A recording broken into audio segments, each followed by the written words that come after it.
Oh.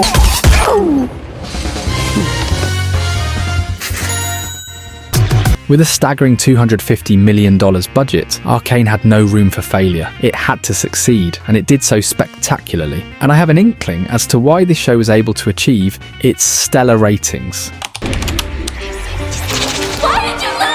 The writing in Arcane is layered, it's believable, the relationships between characters aren't forced. The show strays from the traditional dichotomy of heroes and villains, which is to say there's almost no absolute antagonist or protagonist. Instead, every character has their own motivations, desires, moral greys, making them feel profoundly human, even the ones with abilities that say otherwise. This lack of a clear villain is one of the show's greatest strengths. Characters like Silco, who initially appear to be big bad wolves, reveal dimensions to themselves that make us empathetic towards them. His love for Jinx shows that even those who seem irredeemable are capable of deep emotional connections, the things that fuel his desires, his need for justice to give the people of Zorn what they deserve. He's Zorn's very own Robin Hood. The stories of the so-called antagonists are crafted in ways that allow us to deeply resonate with their perspective. It's not just the corny, take over the world sentiment. The quote-unquote heroes themselves aren't without flaws. In a single moment of Vi's violent outburst, she gave life to Jinx, a vile villainess, the likes of which Piltover would come to dread.